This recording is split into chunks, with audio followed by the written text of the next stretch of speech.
Hospital সেক্টরে যে সমস্ত শেয়ারগুলো রয়েছে সেই শেয়ারগুলোর মধ্যে একটা নতুন ধরনের প্যাটার্ন দেখা যাচ্ছে। তাদের যে পেশেন্টস মিক্স রয়েছে, অর্থাৎ যে সমস্ত পেশেন্ট তারা সিলেক্ট করে, তার মধ্যে 25% রেভিনিউ তাদের আসছে গভর্নমেন্টের থেকে, অর্থাৎ গভর্নমেন্টের যে সমস্ত হেলথ ইন্স্যুরেন্স রিলেটেড স্কিমগুলো রয়েছে সেখান থেকে। এখন প্রবলেমটা হচ্ছে সেক্ষেত্রে তাদের প্রচুর পরিমাণে স্লো রিএম্বার্সমেন্ট হচ্ছে এবং এক্ষেত্রে লো রেভিনিউ তাদের জেনারেট হচ্ছে এই 25%-এর কাছাকাছি জায়গা থেকে। সেক্ষেত্রে তাদের মধ্যে ভীষণ প্রেশার পড়ছে। ম্যাক্স হেলথ কেয়ারের কথা যদি বলি, তাদের নিজেদের বক্তব্য বা স্টেটমেন্ট উঠে আসছে 30%-এর কাছাকাছি তারা মেডিসিনের ওপর লস করছে।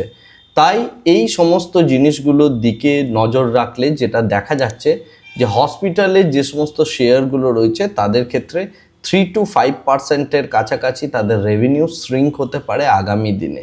তাই এই সমস্ত দিকগুলো মাথায় রেখে আপনি যদি হসপিটাল সেক্টরের মধ্যে কোনো স্টকে ইনভেস্ট করতে চান বা অলরেডি ইনভেস্টেড হয়ে থাকেন, তাহলে সেই সমস্ত শেয়ারগুলোকে চুজ করুন বা হসপিটালগুলোকে চুজ করুন যে সমস্ত হসপিটালগুলোর রেভিনিউ মূলত আসছে, তাদের পেশেন্ট মিক্সটা অনেকটা বেশি স্ট্রং এবং তাদের এই রেভিনিউটা আসছে মূলত ইন্স্যুরেন্স, প্রাইভেট ইন্স্যুরেন্স বা প্রাইভেট প্লেয়ারদের কাছ থেকে।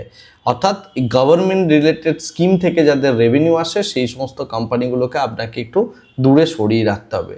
এই টাইপের শেয়ারগুলোকে চুজ করলে এই সমস্ত শেয়ারগুলোর মধ্যে আগামী দিনে ভালো গ্রোথ আসার চান্স রয়েছে।